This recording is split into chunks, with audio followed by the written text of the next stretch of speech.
Hello, welcome back. We are on episode 9 of Bedtime Stories with VJ. These are stories that some are written by me, some I read out from other authors' books, some I take inspiration from history, but these are all stories that are aimed at helping you children become courageous, become brave, learn a few things, and become better children. Children whose parents will be so proud of you, and children who make everyone around them happy. So today we are back with one more beautiful, inspiring, happy story of a very, very sweet girl. And today we have a story within a story within a story. So here I am telling you a story which has a girl who is listening to a story of a person, or no. This time not of a person, but of an animal who is straight from our books of history. So, are you ready? Let us quickly go on and listen to this beautiful story. So, there was a girl named Sumitra. hmm, There was a girl named Sumitra, and she loved to listen to stories. And every night, her mother would tell her a story. Like how every alternate night, VJ comes to you with a story, like that every night, her mother would tell her a story. The story would be of kings and queens and prince and princesses, and Sumitra loved listening to these stories and always went to sleep dreaming of being brave and courageous, of being a brave princess who rescues people stranded in the flood, or of saving small children from the claws of a lion. Roar! She always had a sound sleep each night, filled with dreams of bravery and valor. That's how exciting each story was. Now, one day, her uncle came home visiting. And you know where he had come from?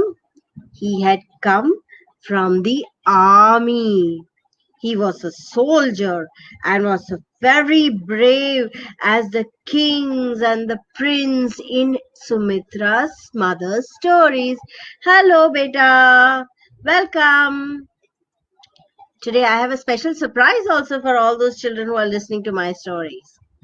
Now, Sumitra watched in wonder as her mother and father welcomed her uncle home. Her mother applied tilak on his forehead and showered him with flowers and grains of rice. Her father gave him a tight hug and pulled him inside the house.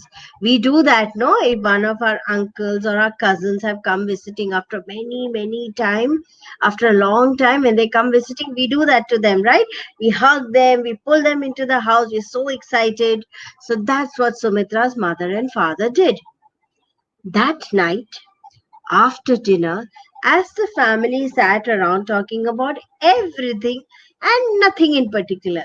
They were talking about the cows, they were talking about the farm, they were talking about the new sweets that have come in town, they were talking about the neighbors, they were talking about India, Pakistan, they were talking about so many things that adults usually talk about. And Sumitra was listening from the doorway. And Sumitra slowly got up and came and sat at her uncle's feet. And she looked up at him like this. So her uncle slowly ran his hand through her hair and asked her, "Kya chahiye beta aapko? What do you want?" Sumitra wanted to hear a story. And this time she wanted to hear a story of brave soldiers who fought in the army. Surprised, her uncle looked at her mother. And then she said, "Yes, Every night I tell her a story, and I tell her stories of kings and queens and princesses, and she loves to listen to those stories, and only then does she go to sleep. So her uncle said, "Why not? I will tell you a story." And he pulled her and made her sit on his lap. And then he said, "Every night your mother tells you a story about kings and queens. Today I am going to tell you a story about an animal who's just as brave as any king and just as strong as any prince." Sumitra was excited. Are you excited? So Sumitra wanted to know what the story was. So her uncle told her, "Today I'm going to tell you a story about a brave animal, a brave horse, the horse of Maharana Pratap Singh, Chetak." Have you heard of the story of Chetak? Do you know who Chetak is? If you do not know, listen to the story very, very, very, very, very carefully. So, in Western India, during Maharana Pratap's time, Maharana Pratap was a very big king of Mewar. Okay, so during Maharana Pratap's time, there were three major breeds of horses, and of that, Chetak belonged to the Marwari breed. Now we have specific breeds of horses, and each breed has a specific characteristic. Now Chetak was small in size, like all Marwari horses. He had a slender body, thin and slender body, and he had a high forehead. You know, people always tell auntie that auntie has a high forehead because my hair is behind and my forehead is this big. But I think it is very nice. It makes me look intelligent. So, Maharana Pratap's horse, Chetak, had a high forehead and he had long, expressive eyes. His eyes were like the peacock's eyes and they were on either side of his head. He was sparkling white and very, very strong. He was absolutely spotless. He was completely white, almost like unicorn white. And he was strong. He had a broad chest. He was very aggressive. Hi Ritvik, nice to see you join us. So today I'm telling you the story of Chetak. So Chetak was sparkling white. He was strong, broad chested, very aggressive, and nobody could control him. Chetak could only be controlled by Maharana Pratap Singh. The two were very close and inseparable. And Maharana Pratap rode him everywhere. If he had to go meet the neighboring king, he would go on this horse. If he had to go to battle, he would go on this horse. If he had to ride and do an inspection of his army, he would ride on this horse. He would only ride Chetak. Now you must be wondering why we are talking about Chetak and Maharana Pratap and not about Chetak's bravery. So I will tell you the story of Chetak's bravery. It was in the year 1576. So far back. Which year are we in now? We are in 2020. And this story is a true story that happened in 1576. So in 1576, Akbar, the Mughal Emperor Akbar, made their way. Mughal Emperor Akbar and his army made its way to capture Udaipur. All these kings used to do that. They used to go capturing kingdoms and make it their own. So Akbar also decided to go and capture Udaipur. Now Maharana Pratap and his men said they will defend it. They will not let Akbar capture Udaipur. So Maharana Pratap and his men waited at the entrance of a narrow 1 kilometer pass in the Aravali Mountains. Now, the Aravali Mountains are these huge mountains and you cannot get across them in 1576. To get across to the other side of the mountain, there was one small narrow pathway, and that was 1 kilometer long. So Maharana Pratap and his soldiers guarded that small pathway. That pass is called the Haldi Ghati. That pass, that small pass through the two mountains, was called Haldi Ghati, and that was the only access to Merwar. So if Akbar had to go to Udaipur, he would have to pass through that small path. So Maharana Pratap, on his wonderful horse Chetak, stood waiting for Akbar and his army.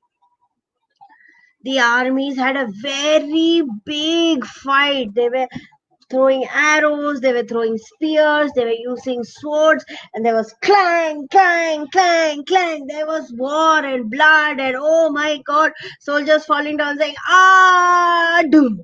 Horses falling down, doom. Elephants going, because elephants were also used in the war at that time.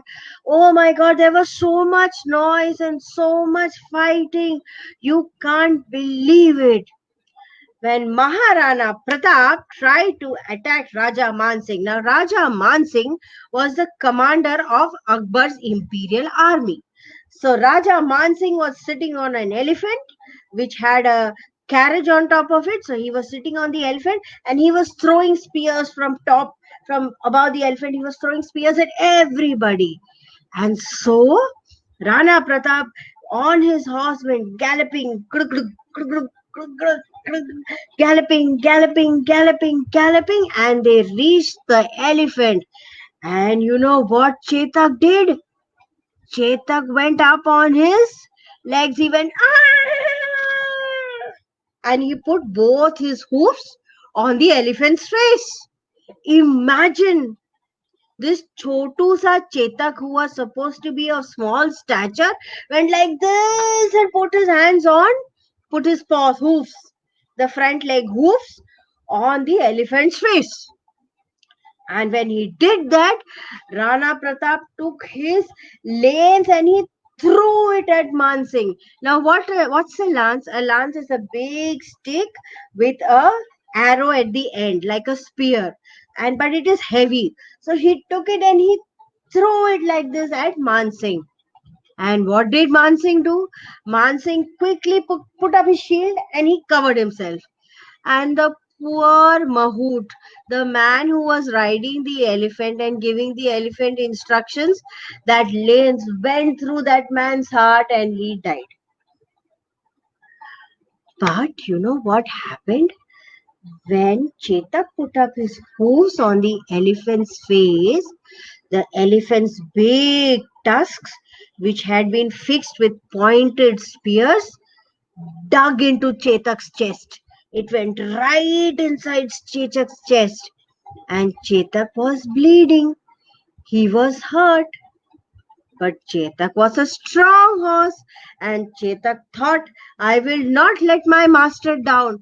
And Chetak continued in the battlefield, and Rana Pratap continued killing people and soldiers and killing them, one sword here, one spear there, and Rana Pratap continued fighting. And poor Chetak, brave Chetak, strong Chetak, became all red. He was a white horse with the wounds on his chest, the blood flowing down from his chest. He became reddish. Suddenly, somebody attacked Rana Pratap, and Rana Pratap also started bleeding. At that time, Chetak realized, my king is hurt. My king might fall off me if I don't save him. So what did Chetak do? Chetak again went and then Chetak galloped and galloped and galloped and galloped, and he ran as fast through the crowd of soldiers, crowd of army, and he galloped and galloped and galloped, and then he reached the edge of a river. It was a flowing river. But you know what he did? He did not stop over there. As he was galloping, soldiers kept attacking Chetak and they kept attacking Rana Pratap Singh. And poor Chetak had sword cuts all over his body and a big, deep gash on his legs. But Chetak did not stop. When he saw the river, usually what do we see in movies? When horses come up to the river, they stop. And whoever is sitting on the horse goes, drum, falls off the horse. But Chetak did not do that. Chetak ran, and then he jumped over the flowing river and he reached the other side. When he reached the other side, they were far from the fighting and none of the enemy could see Rana Pratap Singh or the horse Chetak. And then when Rana Pratap got off Chetak, poor Chetak, who was bleeding non-stop till then, he fell down. He fell down and then he died. But you know what Chetak had done? Chetak had saved his master. He had saved his master from the enemies and he had taken his master to safety. So this is the story of the very, very brave Chetak. Usually when we hear stories of brave men, brave soldiers, brave kings and brave queens. We never hear stories of brave animals. So this is the story of brave Chetak who saved his master, who saved Rana Pratap Singh from the enemies. And then they say that even now, if you go to that place, you will see a statue of Chetak with Rana Pratap Singh sitting on it. Rana Pratap Singh wanted to honor his horse, and then he made a statue about Chetak over there. And so that night, Sumitra listened to the story by her uncle. She listened to the story of brave Chetak and she was awestruck. She was so impressed that animals could also be as brave and strong as humans. And that night, when she went to sleep, she dreamt of riding a white horse just like Chetak and going into battle with a strong and courageous horse like Chetak. Did you like the story? Now, for those of you who are interested, now I know you're all interested. I have some interesting facts to tell you. Interesting and fun facts to tell you about a horse. Did you know that horses can sleep standing up? Can you sleep standing up? I cannot sleep standing up. I used to try to sleep standing up when I used to travel in the train. But even then, you holding leather, you could fall off. But horses don't fall off. They can sleep standing up. And you know what? You know, when human babies are born, human babies will take at least a year and a half to stand up properly. But horses can start running soon after birth. As soon as they are born, after 2 or 3 minutes, they can stand up and start running. How exciting is that? I would love to see that. Now, Chetak was white in color. But do you know that most horses who are white in color are actually grey? हमारी आंखों को धोखा होता है. We think they are white. They may be born white, but as they grow older, they look grey. Horses have the most big eyes. They have eyes that are bigger than any other mammal that lives on land. Imagine how big their horses' eyes are. And because the horse's eyes are on either side of the head, we have our eyes here. Horses have their eyes here. And because it is here, they can see 360 degrees at any given time. We can only see front. If you want to see behind, we have to turn around and look behind. But horses can see from all angles. So those were some fun facts about horses. I hope you like the story, and I'm going to tell you more such stories that are from history, stories that are of brave people, stories that are of soldiers, stories that are of heroes, stories that are of courageous people, stories that we need to know, stories that will inspire us, and stories that will give us dreams where we are strong, where we are brave, where we are courageous. All right, with that, I end tonight's session, episode 9 of Bedtime Stories with VJ. Good night, take care, and sleep well. Bye bye.